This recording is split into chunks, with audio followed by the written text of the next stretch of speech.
Hi, I'm Foxazomos, and today I'll be explaining Gravity Falls. I wanted to make this video back when Gravity Falls was celebrating a 10-year anniversary, but as you can see, I didn't. It has 2 seasons and 41 episodes. Even though the show is very old and popular, there are people that don't know the story or they just forgot. Either way, this video will fix that. So, Season 1 of Gravity Falls came out in June 15th, 2012. Meet Dipper Pines and Mabel Pines. They're 12-year-old twins. Their parents don't like them and send them to Gravity Falls for the whole summer break. In Gravity Falls, Dipper and Mabel meet their grunkle Stanford Pines, who runs a tourist trap at the Mystery Shack. Basically, he's a scam artist, a fraud, and a criminal, an old one. And Dipper and Mabel have to stay with him for the whole summer. And there's also Seuss. Mabel is a very energetic girl and tries her best to have fun, while Dipper is a nerdy paranoid kid who slowly starts to realize something ain't right here in Gravity Falls. So he asks Grunkle Stan about it, but he tells him that he's just a nerd. But then he finds a metal panel in a tree and finds a book. This is a journal about the weird crap in Gravity Falls, and the author is unknown. The journal is extremely helpful whenever Dipper and Mabel get caught up in Gravity Falls' weirdness, like gnomes, ghosts, monsters, zombies, real video game characters, and so much more. Now, Gravity Falls is all about mysteries. In the first episode, we get 2 of them, the journal and Grunkle Stan's vending machine. And then after some time, Gideon shows up. He's a small spoiled brat who runs his own tourist trap, the Tent of Telepathy. He pretends to be innocent to get what he wants, but he's secretly evil, and he's Stan's new enemy. If you really think about it, Gideon kinda acts like Eric Cartman. Just a little bit. Mabel, Seuss, and Dipper go to his tourist trap to see why Grunkle Stan hates him, but then Gideon falls in love with Mabel. So after they become friends, he asks her out on a date, and then on another date, and another one. Even though Mabel really does want to date him, she just doesn't have the heart to hurt his feelings and say no. Dipper decides that he will go friend-zone Gideon for her. But Gideon gets the wrong idea, thinking that Dipper convinced Mabel not to date him. So he literally tries to kill him with his magic amulet. Luckily, Mabel shows up and stops him, but Gideon swears vengeance on the Pines family. He goes back to his house and he has a journal. This one has a 2 on it. So after that, Dipper realizes he has a crush on Wendy. She's the cashier in the Mystery Shack gift shop. Dipper has a crush on a girl that is 3 years older than him. What a champ. He manages to actually hang out with her and her friends. You know, the cool kids. It's a whole thing and I don't want to go into details, so let's just say not much happened. And then after a few days, it is Pioneer Day. The day where everybody celebrates the day Gravity Falls was founded by Pacifica's great-great-grandfather. Pacifica is the meanest and richest girl in Gravity Falls. Dipper gets pissed at Pacifica for bullying Mabel and discovers something in his journal. Pacifica's great-great-grandfather, Nathaniel, might not be the founder of Gravity Falls, so Dipper and Mabel go on a mystery hunt while the cops chase them. They eventually find out Pacifica's whole family is a hoax. The real founder of Gravity Falls is the 8th president of America. He was such a bad president that the government got rid of him and just erased him from history. But the thing is, the 8th president escaped to Gravity Falls and founded it. Also, Mabel got a pig, Waddles. Oh no, Gideon is back, and this time he wants the deed to the Mystery Shack. But the only way he can get that is in Grunkle Stan's safe, so Gideon summons a demon by the name of Bill Cipher. Gideon makes a deal with him, so Bill Cipher goes into Stanford's mind and looks for the code to the safe. But Dipper, Mabel, and Seuss chase after him with the journal. They manage to actually defeat him. Well, kinda. And they save Grunkle Stan. But then Gideon breaks in with dynamite and actually manages to steal the deed. So the Mystery Shack is now Gideon's property. No matter what Stan says, Gideon has the deed. So Gideon has journal number 2, and he thinks journal number 1 is hidden somewhere in the Mystery Shack. He doesn't actually know a third one exists, but he does know once they're all together, they can unleash ultimate power. Also, he wants to build Gideon Land. Stan, Mabel, and Dipper are staying at Seuss's place until they can get back the Mystery Shack. Dipper and Mabel try to stop Gideon, but it only makes things worse because Gideon takes Dipper's journal. And then things get even worse again when Stan has to send Dipper and Mabel back home because he can't take care of them. He has no job, no money, so Dipper and Mabel are on the bus and on their way home. Gideon realizes he got Journal 3 from Dipper and not 1, so he thinks Dipper pranked him and left with Journal 1 for himself. So Gideon chases after the bus in his brand new giant robot built by Old Man McGucket. After a chase, Gideon catches Dipper and Mabel, but then Dipper grows some balls and bursts into the robot and fights Gideon. They fight on top of a train track bridge, which then collapses and they fall to their doom, but luckily Mabel has a grappling hook and saves herself and Dipper. Then the entire town comes, including the cops. Gideon knows the town loves him and tries to pull a fast one on Dipper and Mabel. He tells the cops that they need to arrest them immediately because they're the real bad guys. And since Gravity Falls has cops that literally act like third graders, Gideon's trick works, and then Grunkle Stan shows up and has actual proof that Gideon is a fraud and a little bastard. So he gets arrested. Grunkle Stan gets the Mystery Shack back and everything is fine. But hey, it's the end of the season. We need some kind of huge reveal or something.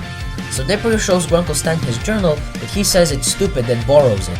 He then opens his vending machine and enters some kind of big secret lab basement, and he has Journal 1. He also got Journal 2 from Gideon. With all the journals, Stan starts to operate some kind of portal and boom, big reveal, end of season. Gravity Falls Season 2 came out on August 1st, 2014. Dipper promises Mabel he won't raise the dead. Shortly after, he raises the dead, so Grunkle Stan beats up all the zombies, which means he can't deny this town is weird now, but it turns out he always knew. Dipper also found out that the journals have invisible ink that can only be seen with a special light. Dipper wants to find out who wrote the journals. Like always, he found some kind of hiding place in the journal, so he goes on a mystery hunt with Mabel, Zeus, and Wendy. They find a mysterious bunker with the shapeshifter. He's not important. What is important, however, is this broken laptop that they found. It has a bunch of information Dipper wants. Probably. Dipper then accidentally confesses his love to Wendy because Mabel somehow knows what's best for everybody. Dipper and Wendy talk it out and they remain friends. And I know this isn't important, but Zeus got a girlfriend. Good for Zeus. Sometime later, Dipper sees a label on the laptop that says McGucket Labs.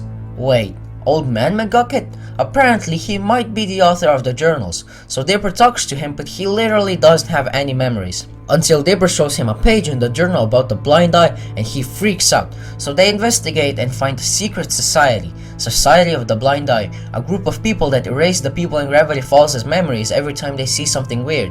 So they do that a lot, including Old Man McGucket. Did I mention he builds robots? The Society of the Blind Eye erased all of McGucket's memories, but luckily Dipper, Mabel, Zeus, and Wendy managed to find a log of his memories, so he takes a look.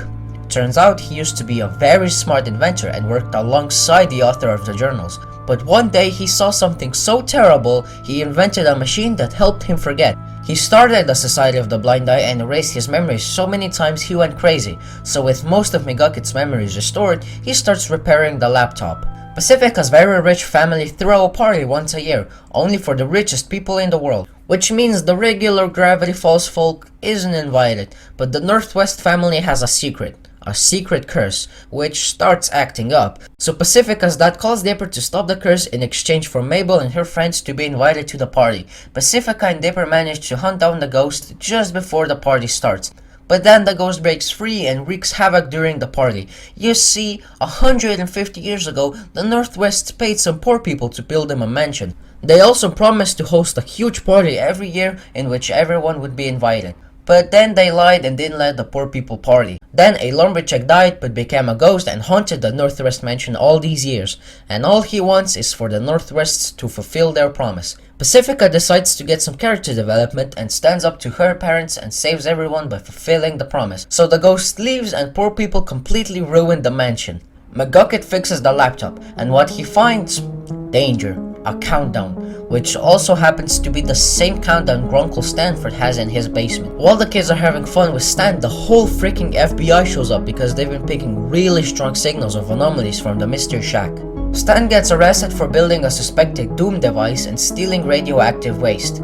You know, shoplifting and tax fraud and that stuff also. Dipper and Mabel are certain Stan is innocent and try to prove it, but it only gets worse. Dipper and Mabel sneak into Stan's room in the shack and find the security footage, and they see that Stan actually did steal radioactive waste. And then they find a box with a bunch of fake identities, a newspaper about an unnamed grifter in town, and one that says there was a car crash in which Stan Pines died in it. So, who's Stan? Nobody knows. Meanwhile, Stan is being taken to prison, but then another gravity anomaly from the portal machine starts, and Stan uses it to outsmart the entire government and escapes. Dipper and Mabel find a code that works on the vending machine, so with Suze, they open the vending machine and go into Stan's mysterious basement lab. They see the portal device and all the journal in one place. At this point, Dipper is outraged and is convinced Stan is a master criminal who stole the journals from the author, while Mabel is still trying to find a way to prove he's not a bad guy. The journals say that if the machine is activated, the whole universe could fall apart, so Dipper, Mabel, and Suze try to shut it down before the countdown reaches 0, but then Stan bursts in to stop them. He tells Dipper that he needs the machine to stay on and that he really isn't a bad guy, but they don't know that he could literally be anyone. Gravity starts shifting again and Mabel has to decide if she'll shut down the machine. Dipper tells her that the machine could destroy everything while Stan keeps begging her to trust him. Mabel decides to trust Stan and the machine activates. The portal opens and out of it comes someone with 6 fingers on each hand. This is the author of the journals, Stan's twin brother, Stan. The year is 1960 something in New Jersey, and these two are the Pines twins, Stanley and Stanford. Stanford was genetically born with 6 fingers on each hand and quite possibly 6 toes on each foot. He's also a genius. They were as close as Dipper and Mabel. Very close. Ever since their childhood, they've always wanted to make a boat and sail to look for treasure and babes. They also had really strict parents and got bullied. Basically, all they had was each other. But when they grew up and were in high school, the teachers and the school saw Stanford's potential. Yes, this is Stanford. I'll get to that later. Stanford is so smart, he's gonna go to a very special college if he makes a successful motion machine thing. Stanley realizes he ain't gonna sail away and get babes and treasure with his brother, so he goes to check his machine and accidentally breaks it. Stanford figures out Stanley ruined his future, so the parents kick him out. So for the next 10 years, Stanley goes around going to jail a couple of times and getting banned from countries because of his scams, while Stanford went to a different college and started to study weird science anomalies. He found a town with the most anomalies called Gravity Falls, so with his life savings, he built a house in Gravity Falls and started his research. He began to write the journals, but after studying these anomalies for so long, Stanford wanted to find out the source of all these strange activities, but he couldn't figure out what it was and got desperate, and then Bill showed up. It was Bill's idea to create a device that would unlock ultimate knowledge, so with his partner Bill and Fiddleford McGucket, Stanford got to work on the portal, but one day Fiddleford McGucket got his head stuck in the portal and saw Bill Cipher's true plans, so he quit and started the Society of the Blind Eye and went crazy. Stanford finds out Bill tricked him into thinking he was accomplishing his life's work when really he helped an interdimensional demon. Bill doesn't actually have a physical form. He can only be seen in a person's mindscape or if he's possessing someone. Anyway, Stanford tries to shut down the portal device and has to hide all the journals so nobody can ever reactivate the portal. So Stanford calls Stanley to come visit him. When he arrives, Stanford gives him the first journal and tells him to go as far away as possible and hide it. But Stanley thought that after all these years, Stanford or Ford was trying to reconnect with him. So they start arguing and get into a big fight. They accidentally activate the portal and Ford gets sucked into it. He gave Stanley Journal 1 and told him to do something. But without Journal 2 and 3, Stanley doesn't have a lot to work with while Ford is stuck in another dimension. So Stanley took Ford's place and his name and turned the house into the Mystery Shack so he can pay rent and bills and stuff. During the day, he was Mystery Man, but at night, he was trying to get his brother back. And he also faked a car crash to really have a new start. And 30 years later, Stanley finally saved his brother. So now back in the present, the FBI is still raiding the Mystery Shack. So Ford uses the mind erasing gun that Dipper kept and erases all the FBI agents' memories. So now for the next few days, Dipper, Mabel, Suze, Wendy and Stanley are upstairs just having fun, while Ford is still cleaning up and dismantling after the portal device.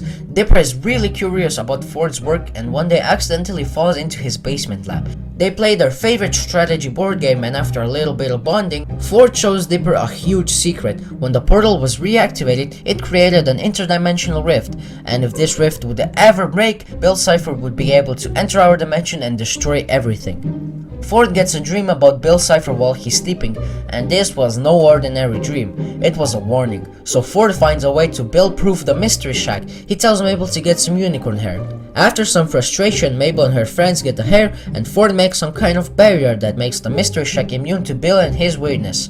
Ford realizes the interdimensional rift is cracking, and if it breaks, reality itself will fall apart, which is exactly what Bill is waiting for. So Ford and Dipper go on a mission to patch the rift, while Mabel is going to prepare for hers and Dipper's 13th birthday at the end of the summer. In order to patch the rift, Ford and Dipper need an adhesive stronger than anything on Earth, something extraterrestrial.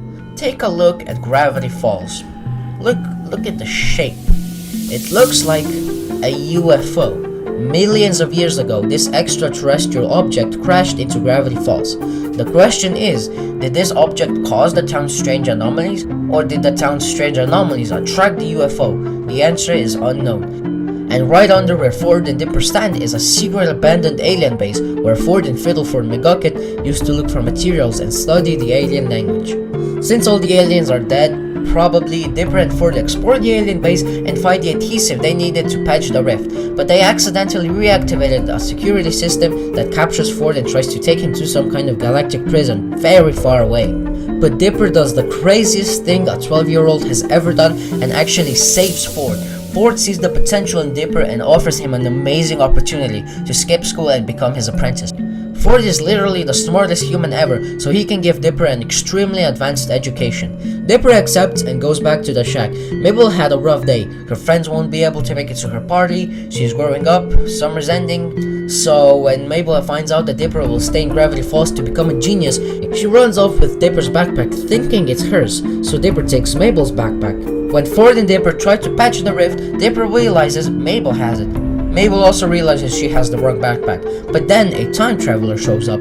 He used to hate Dipper and Mabel, and then they became friends. It's a whole thing. The time traveler tells Mabel that he can create a time bubble for her, which stops time for going forward, and she can stay in Gravity Falls for as long as she wants, and all he needs is the rift, which Mabel gives him because it's in Dipper's backpack. The time traveler then breaks the rift, and it was actually Bill Cipher possessing him.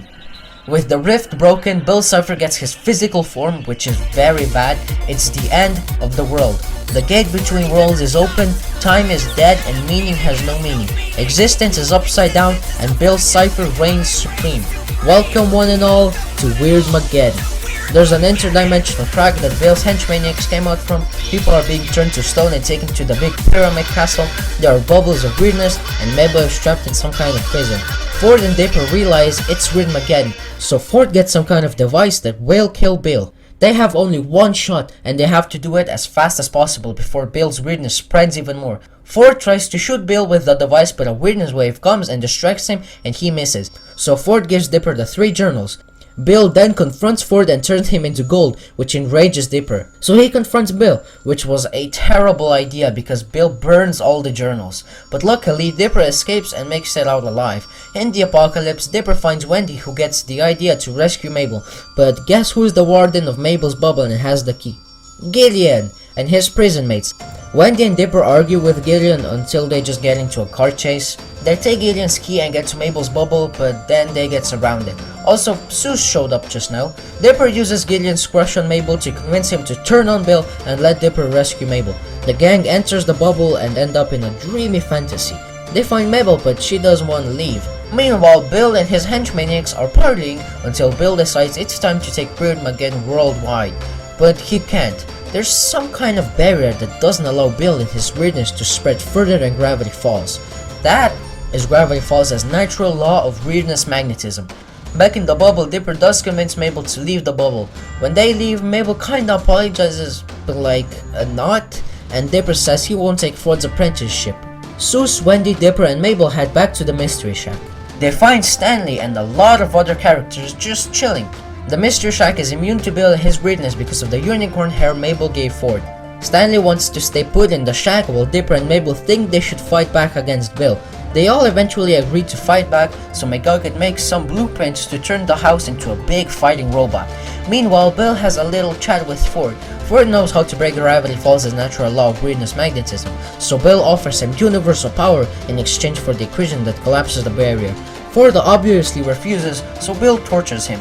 And Bill can't enter Ford's mind without his permission because that's just how it works, I guess. All the characters successfully turn the Mystery Shack into a big robot. They walk up to Bill's castle, so he sends his henchmaniacs after the shack. A cool fight emerges and the Mystery Shack wins, so Bill decides to take care of the job himself. but like I said before, he can't because the shack is immune to him. They rip out Bill's eye, which apparently takes a long time to regenerate, so the gang takes this opportunity to eject themselves into Bill's pyramid castle. Some characters obviously stayed behind to keep fighting Bill. Dipper and Mabel save all the people that were turned into stone, including Ford. Ford starts to draw some kind of destiny zodiac sign on the floor that he saw in a cave many years ago. Dipper, Mabel, Seuss, Wendy, Robbie, McGucket, Pacifica, Gideon, Ford, and Stanley all have to hold hands, which will activate the zodiac, and Bill will lose all his powers. But everything goes wrong because the Stan twins start arguing. Stanley is mad at Ford because he's always the hero and because he still hasn't thanked Stanley for spending 30 years of his life to save him. And Ford is mad at Stanley for almost destroying your universe with the portal. Bill found a way to beat up the mystery shack and shows up in the castle. He turns everybody into some kind of flags except for the Stan and Pines twins. Bill imprisons Dipper and Mabel and once again demands Ford tells him how to break out of Gravity Falls. Dipper and Mabel escape their small little cage and distract Bill. Bill's cipher actually scares me a lot sometimes because of how aggressive of a villain he is. Stanley and Ford have no other option than to tell Bill how to leave Gravity Falls so he doesn't kill the kids. Bill captures Dipper and Mabel and almost kills Mabel before Ford surrenders. Bill enters his mind and, well, the universe is screwed. Wait, that ain't Stanford, that's Stanley. While Bill was chasing Dipper and Mabel, Stanley and Ford switched clothes, so Bill actually went into Stanley's mind. Bill is very weak in the mindscape, which Ford knew. He then takes the memory eraser gun and uses it on Stanley. In Stanley's mind, the two have a final showdown until Stanley's mind is completely erased and Bill is dead.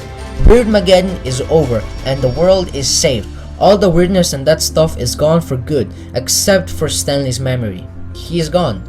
Until the gang go inside the kinda messed up mystery shack and show him some kind of memory book. And Stanley gets all his memories back.